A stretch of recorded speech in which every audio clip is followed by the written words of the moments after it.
Nobody will be untouchable when I'm president. There will be no more order from above. There will be no more I'm so and so son and daughter. No, everybody will have their 100% right. All human rights will be respected. Everybody will be a human being.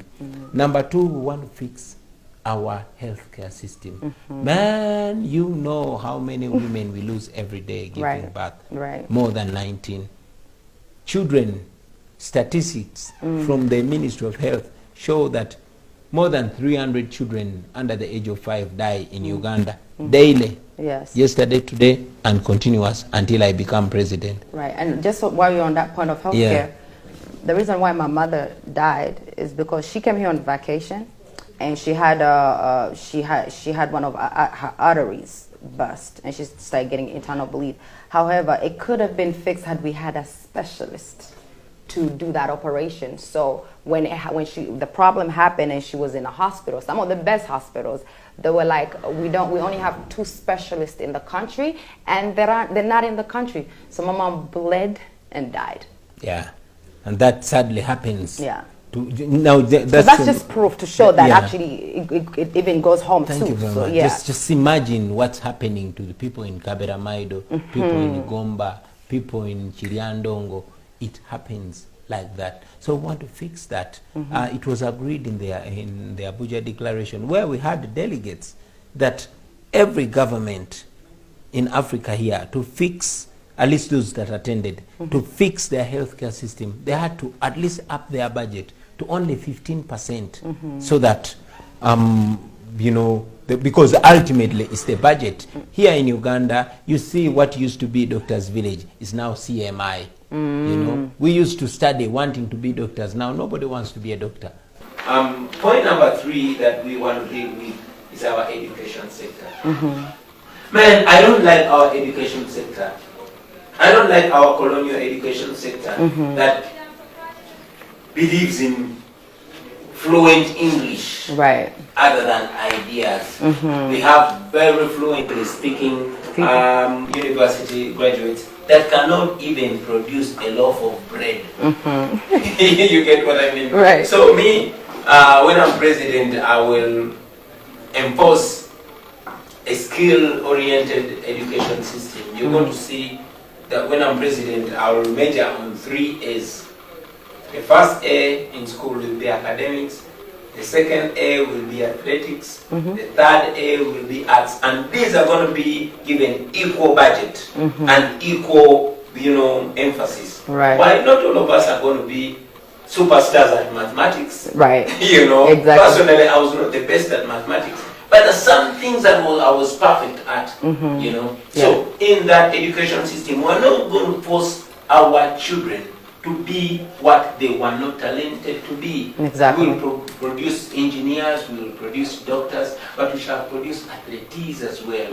Because this, our country, has been most lifted up by sportsmen and women to protect etc. How about if these children were nurtured right from school? If we had put the right facilities together today, all of playing fields of schools are being sold off to build malls. I don't believe in that. I think we can do much better than that.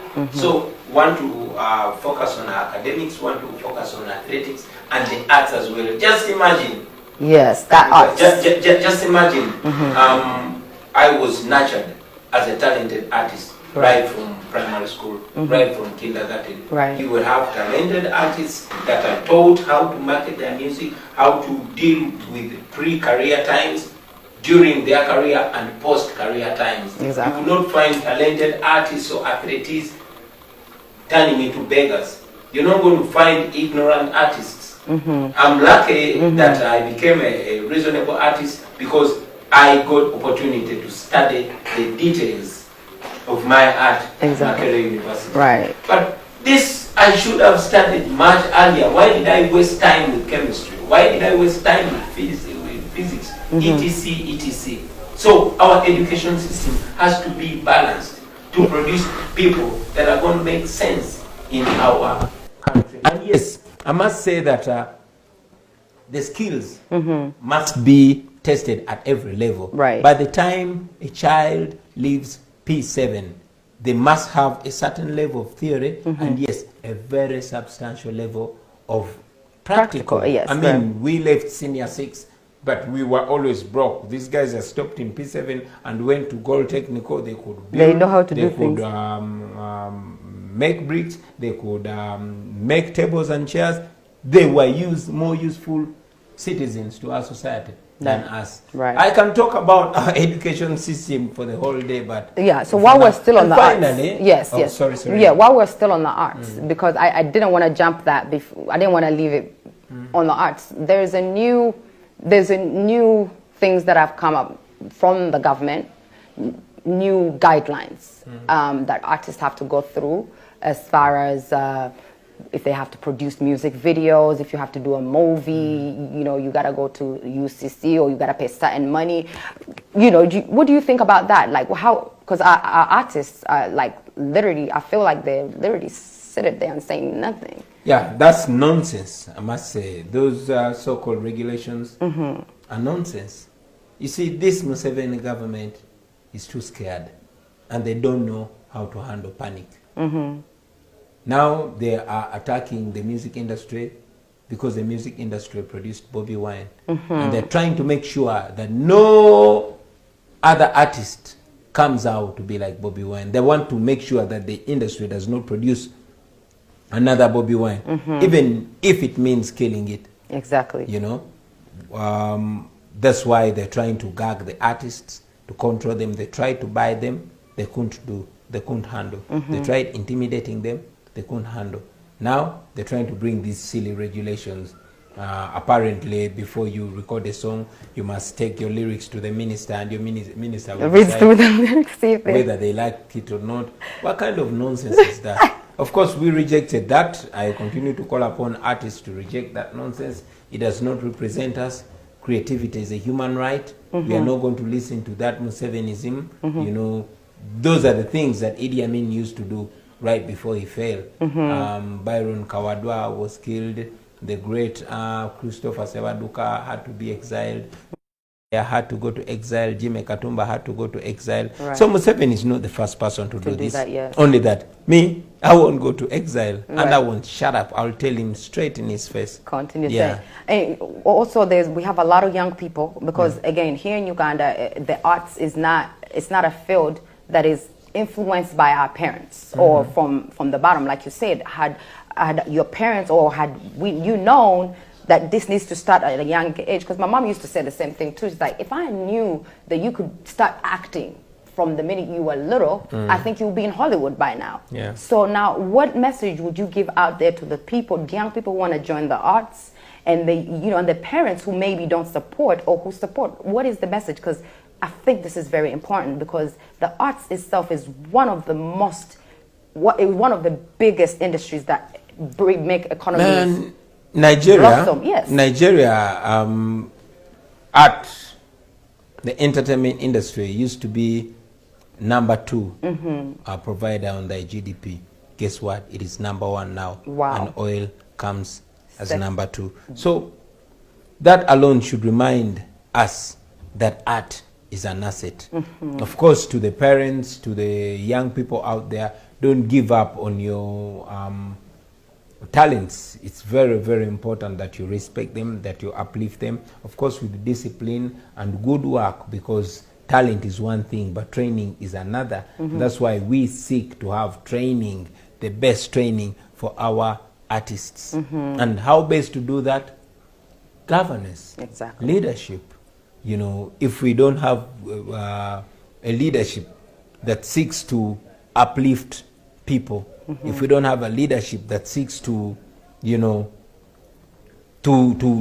uplift the arts, they're not going to be uplifted. Exactly. I mean, if our leadership wanted to uplift arts, they wouldn't be gagging artists. They would be promoting creativity. But now they only want to use artists as their propagandists, right? You know, trying to create division amongst the artists. Divide and rule. Look at divide and rule. Thank you very much. Yeah, I did not talk about yeah, you were going to the five. number 4, yeah, Yeah, from I was education. going to number 5. Number 5 is national unity and reconciliation. You see, Robin, we live in a very deeply divided country, divided against along tribal lines, divided along religious lines, divided along, you know, class. Sadly, the poor versus the rich, the haves versus the have-nots. Yes. And that has created so much animosity. And we need to heal our country or it will explode and these guys won't be able to do a thing about it. Facts. So we want to reunite our country by creating an atmosphere that is just, where there will be equality, where the Uganda that we'll be living in will be working for everybody. We will have equal opportunity for everybody, no matter the tribe, no matter religion, no matter the gender. Everybody must have equality. That way, I believe that we will have taken a very, you know, big step into the right direction. Facts. Yeah, unity is such key, because that's the whole reason why right now everyone can't decide. A lot of people are like, oh, I'm not into politics. Oh, I just sit there and watch. Because it's been this brainwashing of, I don't even think it's brainwashing. I think it's ignorance. Because for somebody to say, I don't care about politics, I feel like they don't care about themselves. They don't care about themselves. They don't care about where they live. In fact, they don't live their existing. You see, everybody dies, but not everybody lives. Exactly. Some people just exist. Yes. Yeah. Right. So now, Rasta, I know you said you didn't change it at all. You still Bobi wine, you know. Yeah, man. So Rasta, when you're out there, listening to music or whatever, you know, because this is an entertainment show, so I really want to know, who, apart from you now, who else do you listen to anymore? Like, what music do you listen to? Me, but you covered nothing, you know. Like, when you sit there and you're like,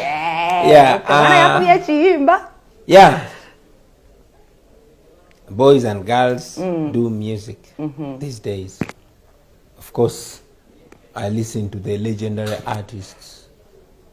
There's some music that never grows old. Bob Marley, Fela Kuti, etc. But I listen to new music. I listen to rappers. I listen to Jim Nola MC. I listen to Dax Vibes. I listen to Zex Inch Kumi. I listen to Nubian Lee's music. I listen to Kabako. I listen to all music that represents people. I listen to it, you know. Right. And of course, I listen to those revolutionary songs that were sung by the soldiers in the 80s. Chibonge Janini. Yeah, my favorite song is, it goes like, that was a Chaka Chaka song. I remember we used to sing that. Chino chechisera chetulino kulwana mubisere by'omaso tufune mirembe. So I listened to Sergeant Chifulugunyu. He was an NRA fighter and later a UPDF officer. Unfortunately, he died miserable and sad. He was pushed on a wheelbarrow to hospital and was not attended to, and he died. Like many other, you know, formidable soldiers that were forgotten. So I listen to that music. It gives me the confidence and energy to push on. It inspires you. Yes. All right. Now, finally, what message would you give to all your supporters? Because for me, I feel like this is a very important time in history, and a lot of people need to know. Those supporters out there, you are not my supporters. You are supporters of the truth. And I know that if I changed my word and diverted from the truth, in less than an hour, you would not be supporting me anymore. So you're not supporting me, you're supporting what I stand for. and support anybody and everybody that stands for the same, because this is not about me, it's about all of us, especially we as a generation. We have a duty. There's this guy called Franz Fanon one time said, every generation must identify its mission and then fulfill it or betray it. We know our mission, at least as a generation, is to free our country, to make it better and worthy for our children and our children's children. So let's do, each one of us, what we can do. Let's respect everybody. Let's understand that everybody has a right. Let's understand that we have no other home. Here, Uganda is our home. This is where we are born, and when we die, this is exactly where we're going to be buried. So be positive, love your country. Don't be intimidated by these dictators, because you have seen through history that dictators come and dictators go. We've seen Mussolini, we've seen Mugabe, we've seen Gaddafi, we've seen Omar el-Bashir. Many, we've seen Idi Amin, we've seen Museveni, we've seen Slobodan Milosevic. But they all have gone. That means even this, our dictator, will go too. But when he goes, we are still going to be here as a nation. Do not mistreat anybody just because they are different from you. Let each one of us play our part to build this, our country, to build a Uganda that we can be proud of. So stay positive. As for me, I'm always motivated by the kind comments, by the motivation, by the encouragement that we get from you out there. But it's not about us. Wherever you are, you can make a difference. You don't have to be Bobi Wine. Do what you can and do all you can. What you cannot do, leave it to those that can do it. But do what you can and do all that you can. I thank you. Well, guys.